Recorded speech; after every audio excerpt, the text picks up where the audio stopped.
l'Assemblée va entendre l'allocution de son Excellence, M. Alpha Condé, président de la République de Guinée. Je prie le protocole de bien vouloir accompagner son Excellence.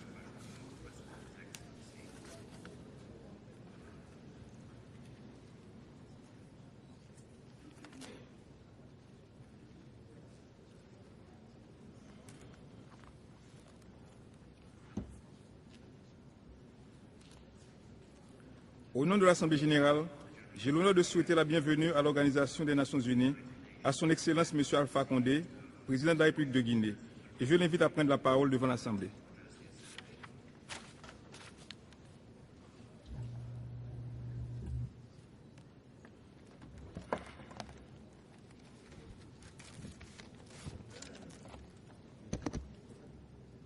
Monsieur le Président, Mesdames et Messieurs les chefs d'État et de gouvernement, Monsieur le Secrétaire général, Mesdames et Messieurs, c'est un grand honneur pour moi de m'adresser à cette auguste Assemblée en ma qualité de premier président démocratiquement élu dans l'histoire de mon pays depuis son indépendance, à l'issue d'un scrutin libre, transparent et crédible et dont les résultats ont été acceptés par tous.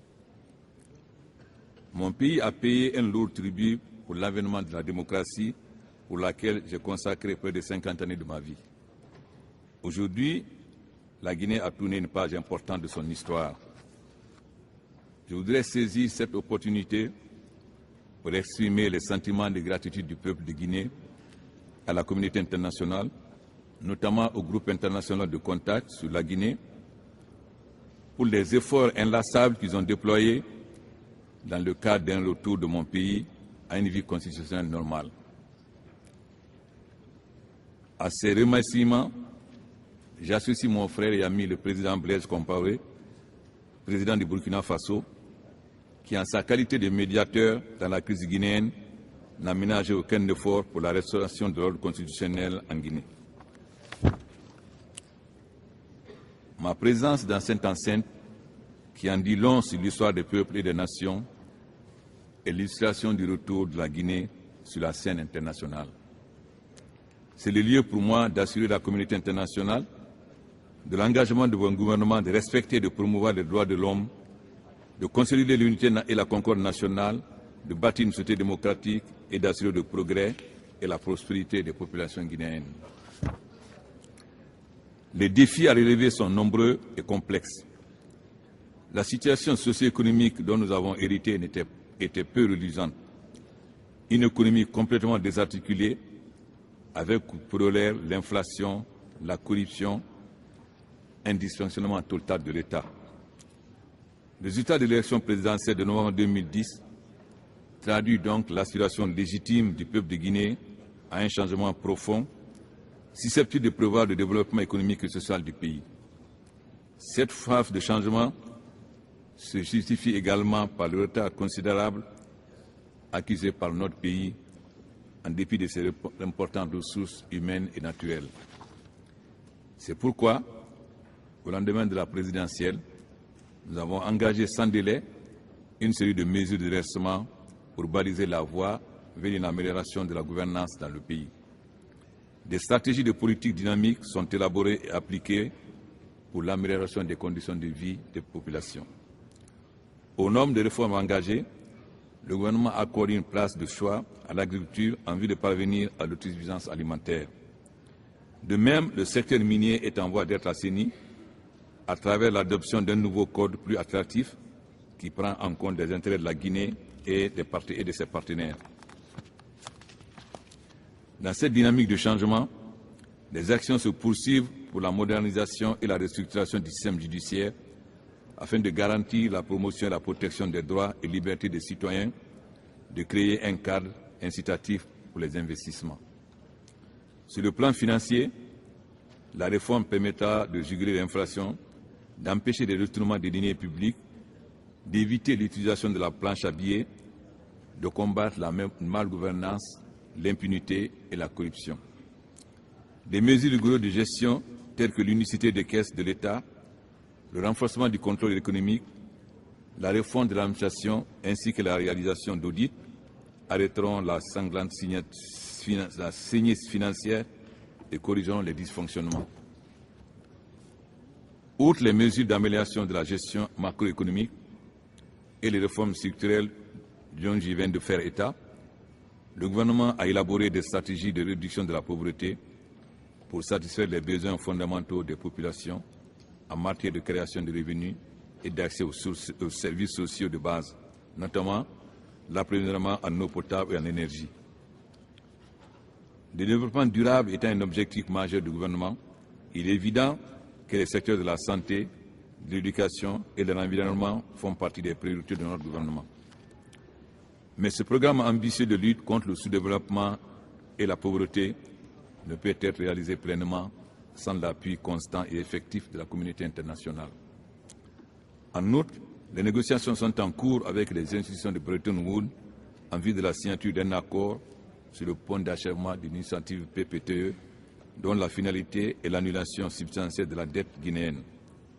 Ceci permettra de libérer des ressources financières importantes qui seront consacrées au développement de notre pays.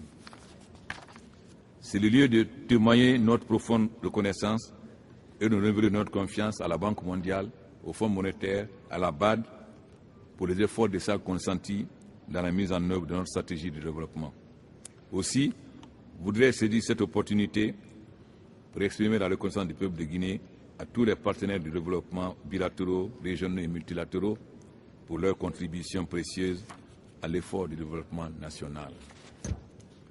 Monsieur le Président, la réconciliation nationale reste et demeure la clé de voûte de notre action. Mon approche dans ce processus consiste à impliquer directement les populations à la base. Dans ce cadre, j'ai mis en place une commission provisoire de réflexion co-présidée par le grand imam et l'archevêque de Conakry. Cette commission est chargée de travailler avec les sages des régions et des préfectures sur les voies et moyens de renforcer la cohésion nationale pour une véritable réconciliation. Composante de la nation, l'armée figure au rang de nos priorités. Des réformes visent à en faire une institution véritablement républicaine, garante de la paix, de la sécurité et du développement. Les femmes et les jeunes constituent les acteurs de notre développement socio-économique. Ces catégories sociales font l'objet d'une attente soutenue de mon gouvernement. À ce titre, l'autonomisation des jeunes et des femmes constitue un autre volet important. Monsieur le Président, après le déroulement du scrutin présidentiel, le peuple de Guinée s'attelle aux préparatifs des élections législatives qui consacreront le retour à l'ordre constitutionnel.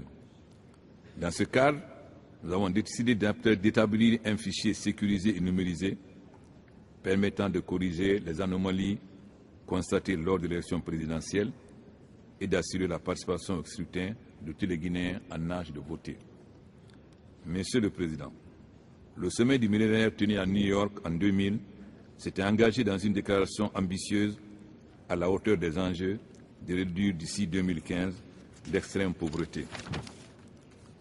Nous négocions plusieurs rencontres, l'élaboration de stratégies au niveau des États et la participation de la communauté internationale, notamment à travers le consensus de Monterrey, le sommet de Rome sur la sécurité alimentaire et de Johannesburg sur le développement durable, de Beijing sur le développement social. Bien des défis restent encore à relever. Il y a lieu donc d'évaluer particulièrement le chemin parcouru par des mesures d'accompagnement afin que le noble objectif assigné soit atteint. Cette approche est partagée par les partenaires extérieurs, les partis politiques, la société civile, les syndicats et les autres acteurs. Malgré les appels répétés à la paix de la communauté internationale, des zones de conflit et de tension persistent dans plusieurs régions du globe, en particulier en Afrique, au Moyen-Orient et en Asie. L'occupation des terres palestiniennes par l'État d'Israël constitue une préoccupation constante.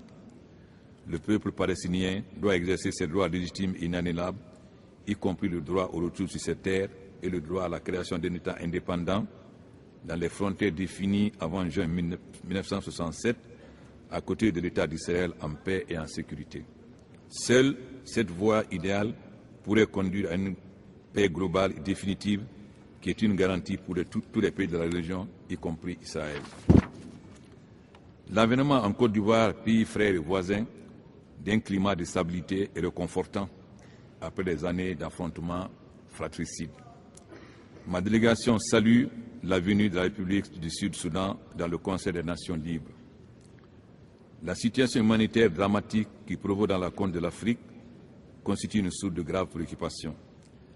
Les efforts actuellement entrepris par les Nations Unies, l'Union africaine, les organisations et les institutions humanitaires visant à fournir l'assistance et la protection aux populations en détresse doivent se poursuivre. L'adoption d'un plan régional intégré favorisant la sécurité et l'autosuffisance alimentaire constituerait une solution durable de la crise actuelle. Toutefois, la Guinée attache du prix au dénouement heureux du conflit fratricide en Somalie. Monsieur le Président, la République de Guinée s'est toujours associée à l'effort collectif pour la promotion de la paix et de la sécurité internationale. Elle entend renforcer son rôle dans ce domaine. Ma délégation considère en effet que la médiation constitue l'instrument le plus efficace pour la prévention et la résolution des conflits, ainsi que pour le maintien de la paix et de la sécurité internationale. Il est évident que les États doivent créer les conditions sur le plan interne pour prévenir et régler les différends avec l'appui des Nations Unies. Aussi, les organisations sous-régionales, régionales et internationales doivent s'approprier des mécanismes de médiation tout en travaillant étroitement avec d'autres acteurs tels que la société civile, l'organisation des jeunes et des femmes. Pour le cas particulier de l'Afrique, ma délégation souhaiterait que la priorité soit accordée au mécanisme africain de médiation dont l'action s'est révélée efficace en plusieurs occasions. Compte tenu de la pertinence du thème central de la présente session, la délégation guinéenne a bon espoir que nos débats conforteront davantage le rôle et l'action de notre organisation universelle. C'est l'ONU qui est le corrézé de nos aspirations, le reflet de notre vision commune, de notre combat solidaire pour le mieux-être et la quiétude. Pour ce faire, elle doit poursuivre en profondeur les réformes aussi bien dans ses structures, son fonctionnement, que dans ses mécanismes de prise de décision, pour être davantage performante et crédible. C'est le lieu de d'affirmer la position commune africaine relative à une représentation plus équitable au Conseil de sécurité. Dans cette optique, la Guinée continuera de soutenir l'action de notre secrétaire général, dont la brillante réélection nous réjouit au plus haut point, convaincus que nous sommes que ce nouveau mandat lui permettra de poursuivre et de renforcer ses efforts en vue de la réalisation des nobles idéaux consacrés par la Charte. Je ne saurais terminer sans adresser mes félicitations à son Excellence M. Nasir Abdul Al-Nasser pour sa brillante élection en tant que président de la 66e ordinaire de l'Assemblée générale des Nations unies. Je lui souhaite plein succès dans l'accomplissement de sa tâche, sa mission délicate. À son prédécesseur, M. Joseph Deis, j'exprime notre gratitude pour l'excellent travail durant son mandat. Je vous remercie.